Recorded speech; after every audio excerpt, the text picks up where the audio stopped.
Tadi kita sudah mempelajari mengenai pengertian dari limit itu sendiri, terus kemudian konsep limit fungsi. Nah, di sini selanjutnya akan membahas mengenai sifat-sifat limit fungsi. Nah, sifat-sifatnya itu apa aja?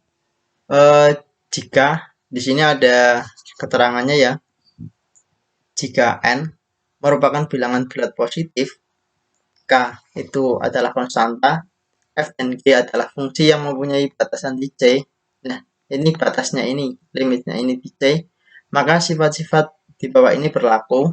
Nah, di sini sifat-sifat limitnya. Yang pertama, kalau misal kita memiliki limit x mendekati c dari k, maka kita bisa menyebutkan bahwa hasilnya itu adalah k itu sendiri. Sebagai contoh, jika kita mempunyai limit x mendekati 3 dari 5, maka nilai dari limitnya ini adalah 5. 5 ini sendiri. Begitu pula jika limit x mendekati 3 dan nilainya ini adalah 1 atau 2 atau 3, berarti menyesuaikan dengan nilai yang ada di sini. Nilai 5-nya ini, ya. Terus untuk sifat yang kedua ini, jika kita memiliki limit x mendekati c dari x, maka hasilnya adalah c. Nah, sebagai contoh, kita memiliki limit x mendekati 3 dari x, maka hasilnya 3. Begitu pula kalau kita mempunyai limit x mendekati 3 dari 4x, maka kita menggantikan x-nya ini dengan 3, jadi 4 dikali 3 sama dengan 12. Itu untuk sifat yang kedua.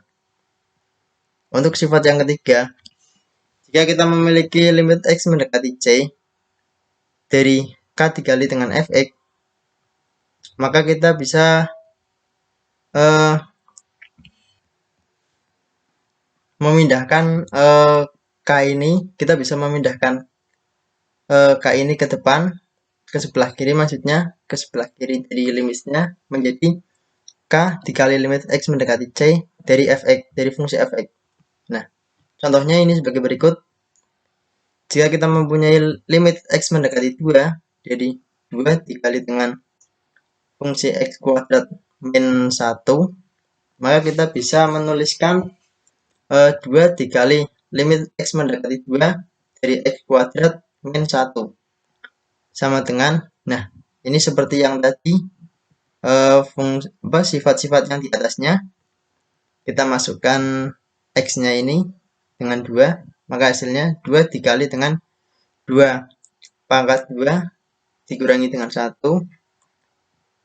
hasilnya 2 dikali 4 dikurangi dengan 1, hasilnya 2 dikali dengan 3 sama dengan 6. Perhatikan di dalam kurung ya, di dalam kurung harus dikerjakan terlebih dahulu, baru dikalikan.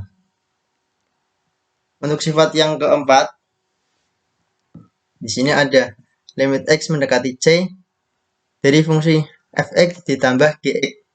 Nah, kita bisa memisahkan fungsi ini menjadi limit x mendekati c dari fx ditambah limit x mendekati c dari gx. Sebagai contoh, limit x mendekati dengan 2 dari fungsi 3x ditambah 1 ditambah x kuadrat min 1. Maka hasilnya bisa diperhatikan, limit x mendekati 2 dari 3x ditambah 1. Nah, di sini dipisah ditambah limit x mendekati 2 dari dari x kuadrat dikurangi dengan 1. Hasilnya 3 dikali dengan 2 ditambah 1, dan di sini ditambah 2 pangkat 2 dikurangi dengan 1. Ini hasilnya 6 ditambah 1, 7. Di sini hasilnya 4 dikurangi 1, 3. Maka 7 ditambah 3 sama dengan 10. Nah, itu untuk sifat yang keempat, berupa penjumlahan ya. Nah, begitu pula dengan sifat yang kelima, ini berupa pengurangan. sama seperti yang tadi, cuma di sini dikurangkan saja, dikurangkan, hasilnya perhitungannya di sininya sama. Hasilnya 7 dikurangi dengan 3. Di sini kan 7 ditambah 3, ditambah semua ini. Nah, di sini adalah pengurangan. Nah, maka tinggal dikurangkan saja. 7 dikurangi 3 sama dengan 4. Itu seperti itu. Konsepnya hampir sama, cuma di sini adalah operasinya ya. Operasinya kalau yang sifat kelima ini operasinya bentuk pengurangan, dan untuk sifat yang keempat ini operasinya bentuk penjumlahan. Oke, selanjutnya untuk sifat yang keenam. Sifat yang keenam ini adalah perkalian. Di sini limit X mendekati C dari fungsi fx dikali dengan fungsi gx. Sama seperti yang tadi pula, kita bisa memisahkannya. Limit X mendekati C dari fungsi fx dikali dengan limit X mendekati C dari fungsi gx. Nah, di sini hasilnya seperti ini. Kalau misal kita ada contoh, di sini contohnya limit X mendekati 1 dari fungsi 2x kuadrat dikurangi dengan 1 dikali dengan x ditambah 1.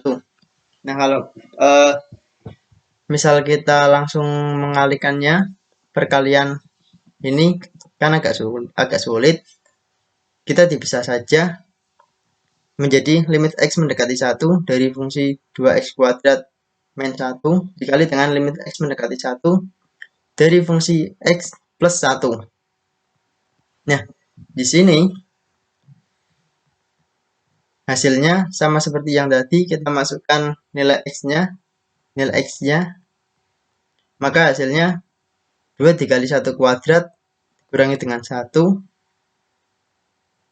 Mohon maaf, 2 dikali 1 kuadrat dikurangi dengan 1, kemudian dikali dengan 1 ditambah 1. Di sini hasilnya 1, di sini 1 tambah 1 hasilnya 2, maka 1 dikali 2 hasilnya 3.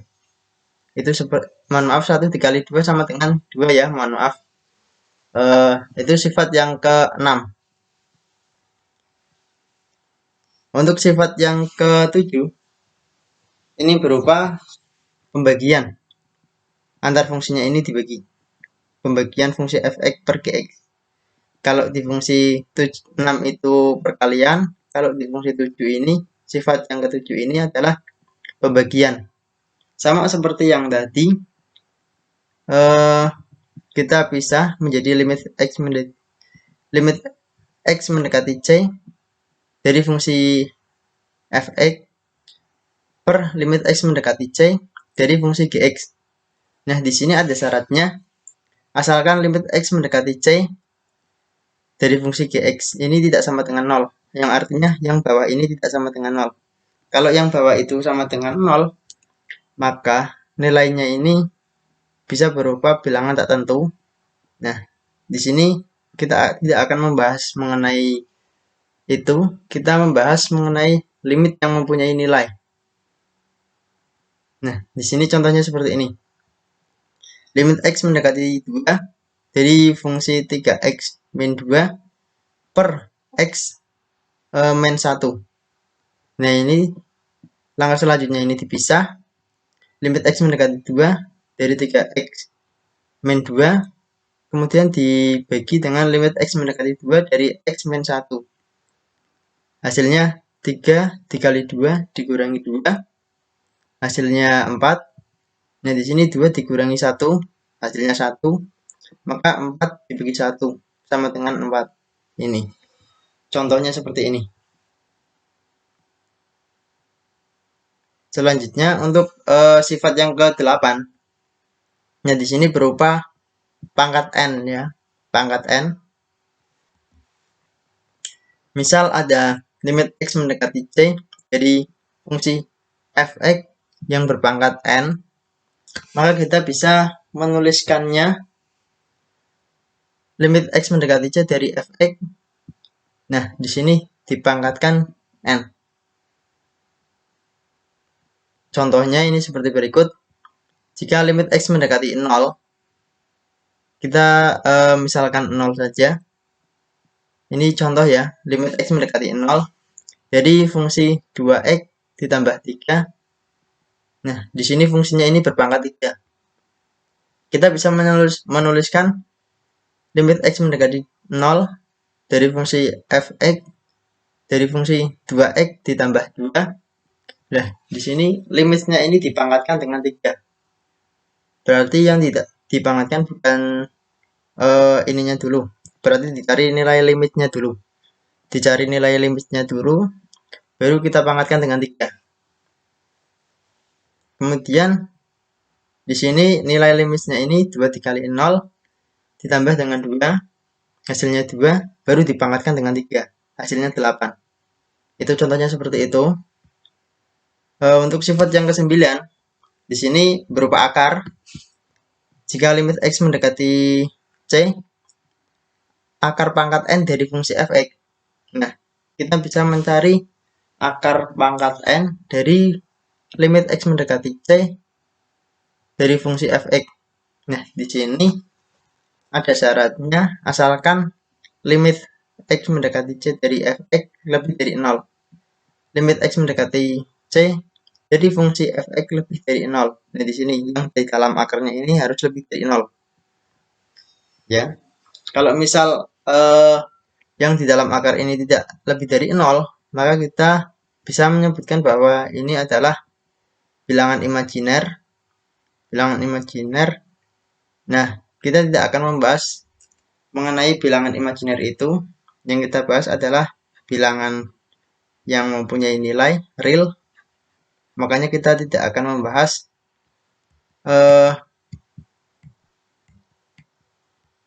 apabila di sini nilai limit X mendekati C dari fx-nya ini adalah kurang dari 0. Oke, untuk contohnya di sini limit X mendekati 2, akar pangkat 3 dari X kuadrat ditambah 3X dikurangi dengan 2. Nah, kita bisa menuliskannya penyelesaiannya sebagai berikut. Akar pangkat 3 dari limit X mendekati 2, X kuadrat ditambah 3X dikurangi dengan 2. Maka hasilnya akar pangkat 3 dari 2 pangkat 2 ditambah 3 dikali 2 dikurangi dengan 2. Hasilnya akar pangkat 3 dari 4 ditambah 6 dikurangi 2 sama dengan akar pangkat 3 dari 8, hasilnya 2.